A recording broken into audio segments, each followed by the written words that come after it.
안녕하십니까. 교육 그 자체 강의 이제 뭐, 9번째인지 10번째인지 모르겠습니다. 하여간 계속 진행하도록 하겠습니다.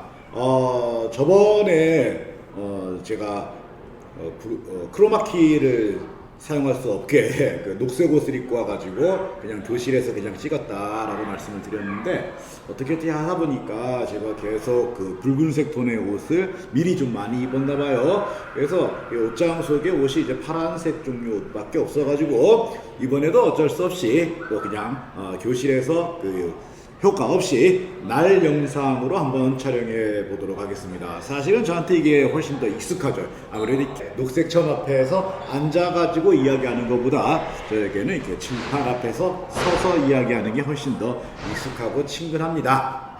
자, 지난 시간에 우리는 그 교육이 인간의 조건이라고 할 수 있는 노동, 작업, 그리고 행위 모두에게 조건이 되어준다. 그래서 교육은 인간의 조건의 조건이다. 이렇게 말씀을 드렸습니다. 그리고 이 인간의 조건의 공통점은 기본적으로 어떤 다양성. 사람은 처음부터 다양성을 가지고 태어나는 존재임을 강조했습니다. 뭐 제가 강조한 게 아니라 그 아렌드 선생님이 이제 강조를 하신 게 되겠죠. 다양성이라고 하는 것을 우리가 인정하는 방식에는 두 가지가 있습니다. 하나는 다른 사람들이 나와 다른 삶의 방식, 가치, 태도 혹은 가능성 등을 가지고 있다라고 하는 것들을 그냥 마지못해 받아들이는 거죠. 그래서 속마음은 이렇게 별론데 그냥 다양성이란다 그러면서 그냥 불쾌한 기색을 억지로 누르는 그런 이제 용인하는 것이 있고, 오히려 나의 특성, 나의 능력, 나의 사고방식, 가치관 못지않게 다른 사람의 그런 것들도 동등한 자격을 가지고 있다라고 받아들이는 게 있죠. 그걸 우리는 존중이라고 얘기합니다. 그래서 실제로 우리가 인간의 조건을 다양성이 있다 이렇게 이야기할 때 그 다양성을 받아들이는 가장 인간적인 태도는 존중해 주는 것입니다. 그런데 이렇게 소극적으로 존중해 주는 것만으로는 부족하죠. 내가 나의 가치, 나의 능력, 나의 가능성, 내가 옳다고 생각하는 것, 이런 것들을 이 세상에서 최대한 발현시키고 실현하고자 하는 만큼 다른 사람의 그것도 충분히 그럴 수 있는 여건을 갖춰 주도록 함께 노력해 주어야 되는 거죠. 그리고 기회도 내가 독점하는 것이 아니라 함께 나누어야 하고요. 그러한 것들을 우리는 배려라고 합니다. 그러니까 다양성을 그냥 마지못해 받아들이는 게 아니라 나와 다른 것들을 나와 동등하게 인정해주는 존중, 그리고 내가 나의 가치, 자아를 실현해야 한다면 다른 사람 역시 그 나름의 방식으로 실현할 수 있도록 함께하는 배려, 존중과 배려가 바로 인간의 조건인 다양성이 실현되는 가장 중요한 전제 조건이 되겠습니다. 물론 이렇게 다른 사람을 존중하고 배려하는 태도는, 다양성은 사람의 조건이지만요, 이러한 것들은 그냥 산다고 해서 알아서 만들어지는 건 아닙니다. 사람은 물론 사회적인 동물이고 다양성을 조건으로 삼고 있기 때문에 존중과 배려를 할 수 있는 가능성을 가지고 있습니다.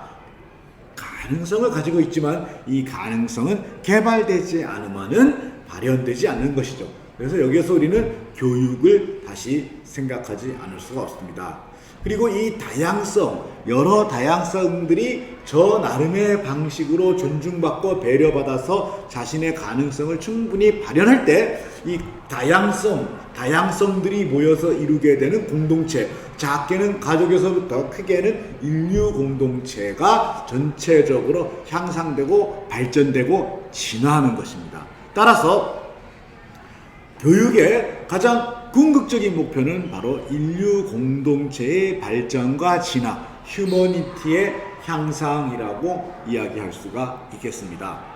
실제로 인류의 역사는 어쨌든 이 휴머니티가 향상되어 온 과정을 보여주고 있습니다. 지금도 물론 우리는 세계 여기저기에서 야만이 횡행하고 있다라고 이야기는 합니다. 그렇지만은 100년 전, 200년 전에는 눈 하나 깜짝하지 않고도 이루어졌던 여러 가지 잔혹한 행위들이 오늘날에는 그 반의 반만 이루어져도 이미 온 세계에 지탄을 받는 행동이 됩니다. 우리는 1960년대 중국에서 일어났던 문화혁명 같은 대참사가 비록 오늘날 여전히 중국이 억압적인 정치체제를 가지고 있지만은 다시 중국에서 또 일어나지는 않을 거라는 것들을 분명히 믿고 있습니다. 왜냐하면은 인류 전체의 휴머니티가 향상되는 거에 비례하여 모든 나라가 다 그만큼씩 다 향상되어 오기 때문이죠. 자, 그런데 이렇게 휴머니티가 향상되고 진화되었다는 것을 우리는 무엇을 통해서 확인할 수 있을까요? 그것은 바로 그 사회에 우리가 살아가는 사람들에게 삶의 선택지가 계속해서 늘어나고 있다는 것을 통해서 확인할 수가 있습니다. 휴머니티가 낮은 단계에 머물러 있는 사회에서는 삶의 선택지가 몇 개 되지 않습니다. 지배자가 혹은 지배층이 제시하는 몇 가지 선택지를 따라야 할 뿐이죠. 이것은 지배를 하는 쪽이나 지배를 받는 쪽이나 다 마찬가지입니다. 이미 태어나는 순간 몇 가지 제한된 선택지 속에서만 삶을 꾸려나가게 됩니다.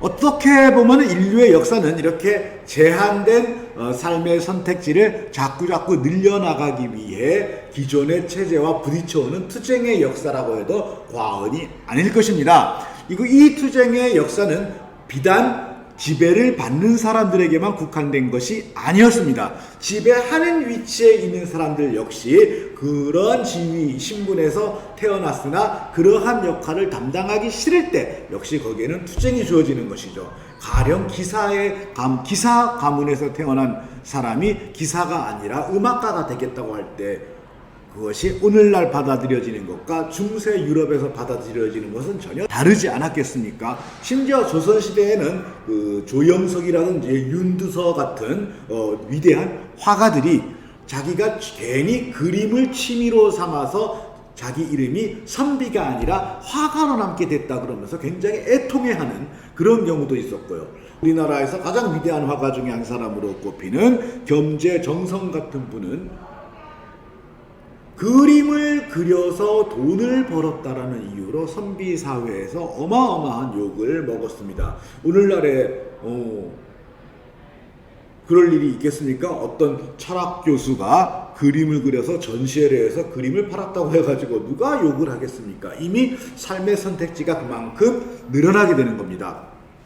삶의 선택지가 늘어나는 것이 바로 뭘까요? 그게 바로 자유입니다. 그런 점에서 인류 휴머니티의 향상은 곧 자유의 확대가 되겠습니다. 그런데 이 자유의 확대는 교육을 필수 조건으로 하고 있습니다. 왜냐하면 교육을 받지 않은 사람은 자기가 태어났을 때 주어져 있던 선택지 외에 다른 어떤 선택지에 대한 정보를 가지기 어렵습니다. 거기에 대한 열망도 가지지 못하고 동경도 하지 못합니다. 그런 사람에게는 그냥 주어진 선택지, 자기에게 주어진 제한된 선택지가 삶의 전부라고 생각할 것이며 그냥 그렇게 살다가 이 세상 갈 것입니다.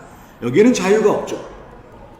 설사 지배자가 사라졌을 경우에 교육을 제대로 받지 않은 사람에게는 지배자가 사라졌을 경우에 자유가 주어지는 것이 아니라 혼란과 혼동이 주어질 뿐입니다.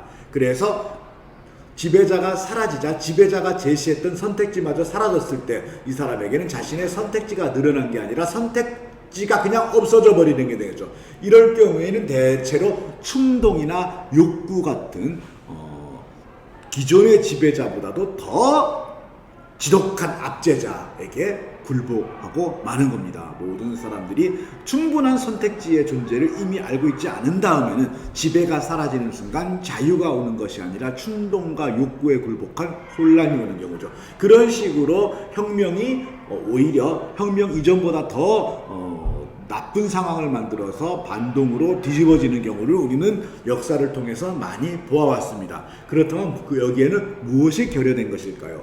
대중들이 억압에 맞서서 싸워야 할 동력이 충분한 교육을 통한 다양한 선택지에 대한 열망과 동경에서 비롯된 것이 아니라 다만 지금 상황에 대한 즉자적인 분노 혹은 지금 상황에 대한 즉자적인 불만 이런 거가 폭발한 것일 경우에 바로 이런 일이 일어나게 되는 것입니다. 그래서 우리는 자유가 확대되는 필수 조건 역시 교육이라는 것을 확인할 수 있습니다.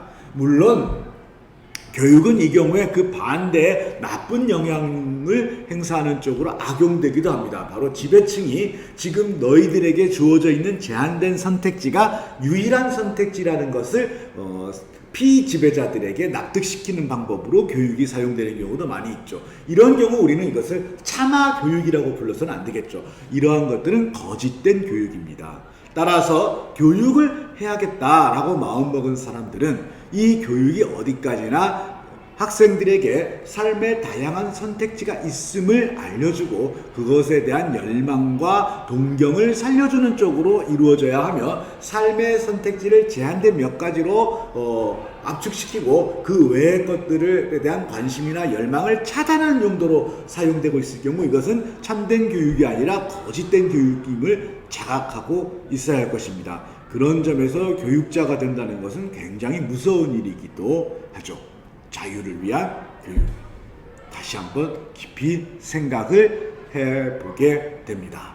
이게 어떻게 되니까 이렇게 서서 하니까 강의가 아니라 무슨 연설처럼 되고 말았네요. 뭐 이것도 하나의 방법이 되겠습니다. 네, 오늘 교육 그 자체는 여기까지 말씀드리도록 하겠습니다. 고맙습니다.